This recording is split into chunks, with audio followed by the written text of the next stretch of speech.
Gardez vos arguments, Gilles Bornstein. Le fil info tout d'abord sur France Info avec vous, Lauriane Delanoë. Le ministre de l'économie salue ce soir une excellente nouvelle pour la France, l'Europe et le Canada. Alstom va racheter la branche ferroviaire de Bombardier. Un accord trouvé entre les groupes français et canadiens. Bruno Le Maire l'assure. Le gouvernement veillera à ce que cette opération soit créatrice de valeur pour l'industrie française et européenne. Une information judiciaire sera ouverte demain dans l'affaire de la diffusion des vidéos sexuelles de Benjamin Griveaux. Les 2 suspects déférés ce soir au parquet de Paris. L'activiste russe Piotr Pawlenski et sa compagne Alexandra de Tadeo. Ils étaient en garde à vue notamment pour atteinte à l'intimité de la vie privée. Et après ce renoncement de Benjamin Griveaux, c'est donc Agnès Buzyn qui est candidate La République En Marche pour les élections municipales à Paris. L'ex-ministre de la Santé et des Solidarités a laissé son poste ce matin à Olivier Véran. Ce nouveau membre du gouvernement qui a défendu dès cet après-midi la réforme des retraites. Les débats sont ouverts à l'Assemblée nationale. Plusieurs centaines d'opposants à ce texte ont manifesté tout à l'heure devant le bâtiment. Une fillette de 10 ans très grièvement blessée à un portail du stade de rugby de Vendre dans l'Hérault s'est effondré sur elle aujourd'hui. Le pronostic vital de l'enfant est engagé. Ce bateau dérivait depuis plus d'1 an sans équipage. Un vaisseau fantôme tanzanien s'échoue sur une côte au sud de l'Irlande. Conséquence de la tempête Dennis, des vents violents hier en France.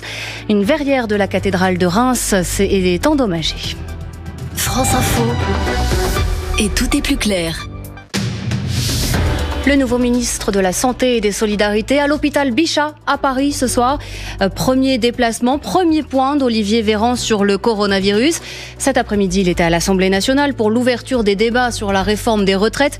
Première journée chargée donc après la passation de pouvoir ce matin avec Agnès Buzyn, l'ex-ministre choisi par La République En Marche pour conduire la campagne des élections municipales à Paris. Mini remaniement face au renoncement de Benjamin Griveaux après la diffusion de vidéos intimes.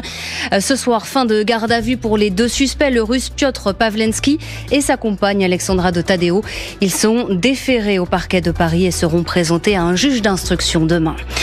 Des recherches au large de la Dominique, une île des Caraïbes. 4 Français portés disparus après le crash d'un petit avion hier en mer.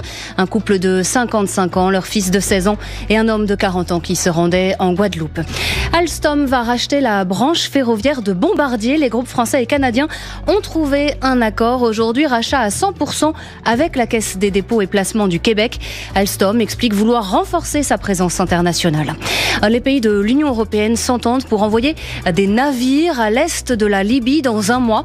Opération navale pour empêcher les livraisons d'armes et faire respecter l'embargo décidé par les Nations Unies. France Info. Et tout est plus clair.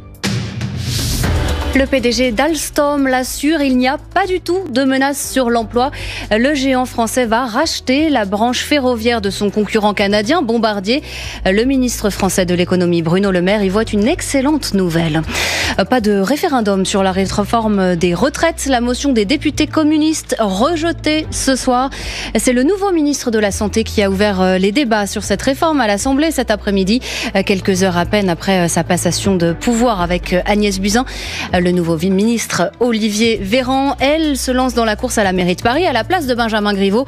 Dans l'enquête sur la diffusion de vidéos intimes de l'ex-candidat, les 2 suspects déférés ce soir au parquet, le russe Piotr Pawlenski et Alexandra de Tadeo, sa compagne, seront entendus demain par un juge d'instruction. La colère d'une avocate de victime de Joël Le Squarnec, chirurgien soupçonné de crimes et délits sexuels sur 349 enfants.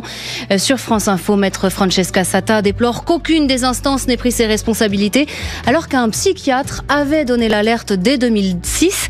Il s'était inquiété des comportements de l'accusé.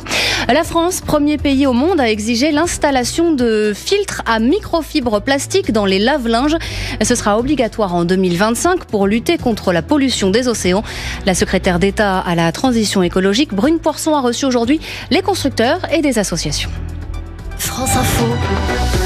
Et tout est plus clair. 6 malades du coronavirus encore hospitalisés en France. Un enfant britannique guéri, il a pu quitter aujourd'hui le CHU de Grenoble. Annonce d'Olivier Véran, le nouveau ministre de la Santé, qui vient de rendre visite à une patiente à l'hôpital Bichat à Paris. Cette femme dont le père est mort vendredi de la pneumonie virale. Le ministère de la Santé indique également ce soir qu'un deuxième Français a contracté le virus sur le Diamond Princess, ce bateau de croisière retenu à cause de l'épidémie en mer au Japon. La garde à vue de Piotr Pawlenski et sa compagne Alexandra de Taddeo, levés ce soir, tous deux soupçonnés d'avoir diffusé la vidéo intime de Benjamin Griveaux, l'ex-candidat à la mairie de Paris pour La République En Marche. Ils sont déférés ce soir au parquet de Paris. Une information judiciaire doit être ouverte demain. Un portail s'effondre sur une enfant, une fillette de 10 ans très grièvement blessée, percutée aujourd'hui par la grille coulissante du stade de rugby de Vendre dans l'Hérault.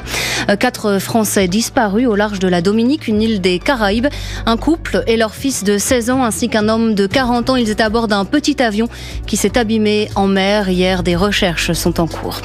Alstom veut se renforcer sur le marché mondial des trains et de la mobilité durable.